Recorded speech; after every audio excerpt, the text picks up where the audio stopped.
In 2012, at the age of 27, Amber Cantorna came out to her family as gay.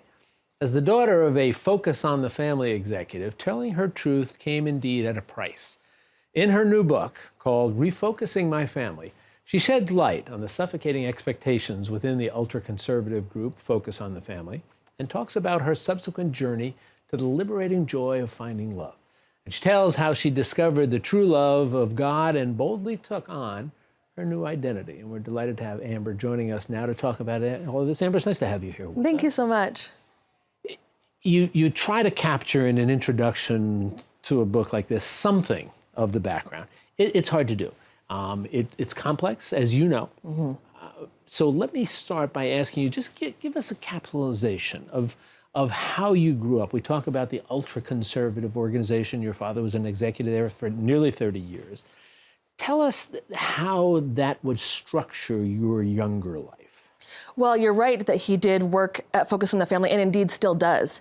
And so that was really all I knew growing up.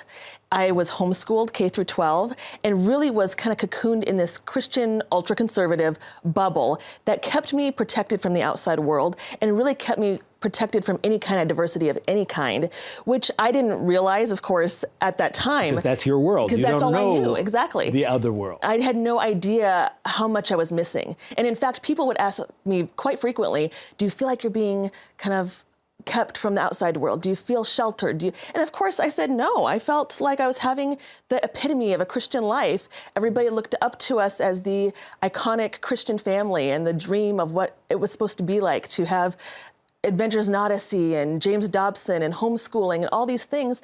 That was the perfect world. And you talk with me about this. Clearly you have the clarity of hindsight. Yes. The ability to look back at this. Did you, when you say, craving authenticity, did you realize then that that's what you're craving? Or is it now, just as you look back on it, you're able to understand it better? I think probably around the age of 15, 16, I started to realize that I was craving authenticity because emotion was never expressed in our home. So the emotions of happy and excited and stuff were acceptable, but emotions like anger or sadness weren't acceptable in our home. So I never learned how to express the range of emotions in a healthy way.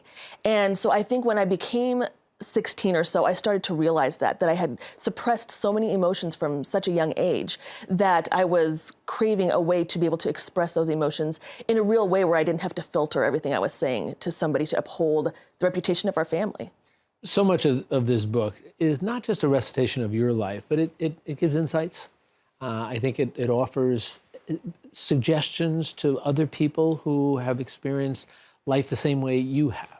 And I was struck by in the very beginning, in the prologue, one of the things you write is that at the age of 27, I had a secret I was afraid to admit even to myself. Right? So now, you said at around 15 or so, you started sensing you were different in ways. Now you're at 27 and you're still wrestling with this secret. What was it that caused you to finally say, you know what, I don't want this to be a secret any longer? I think it was not only the crave for authenticity, but the detriment it was having onto my life personally.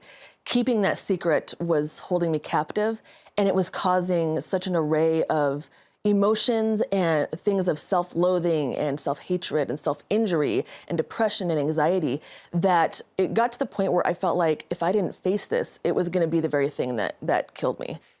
Did you truly believe that it might actually cost you everything in terms of your family? No. I thought it was a possibility, but I felt like it was a far out possibility. I didn't think that was going to be what really was happening. And what did happen then when you decided, all right, this is who I am, this is my truth now, and to my family members, I'm going to tell you who I am? It was a much more extreme reaction than I expected. And I don't think that I was fully prepared for that. It was basically disowning me. And initially we kind of tried to bridge the gap. We tried to have some conversations, but it was very toxic from the very beginning. And my parents told me things like, I feel like you've died. And we'd rather you completely turn your back on God and be gay than be gay and pretend that everything between you and God is okay. they compared me to murderers and to pedophiles and to bestiality. And so it was extremely harsh from the get-go. There was never this kind of, let's try and understand one another. It was a very difficult conversation from the very beginning. And the book follows your journey, and it talks about does. all that. I want people to look at that and read that and get a sense for you. But as in the last couple minutes we have here now, where have you gotten to now in terms of this personal journey that you quite literally began back when you were 27? Well, so much has changed, obviously, but I have met the love of my life and gotten married, and so that's been extremely wonderful and the best thing I could ever have. I mean, as far as my family, unfortunately, we have never reconciled, so they haven't spoken to me in years. They've never met Clara, my wife, and we have no contact whatsoever. At the same time, I have never felt more free or more happy or more at home in my own skin. And it's just the best decision I could have ever made because I've been able to live authentically and to live free and happy. And that's created such a peace inside of me to feel like I'm bringing my whole self to the picture. Once again, the book is called Refocusing My Family, Coming Out, Being Cast Out, and Discovering the True Love of God. It's a very revealing look at a compelling journey that you traveled on. Amber, it's a pleasure talking with you. Thanks for spending some time with us here. We appreciate it. Thank you so much. You be well. It's been an honor.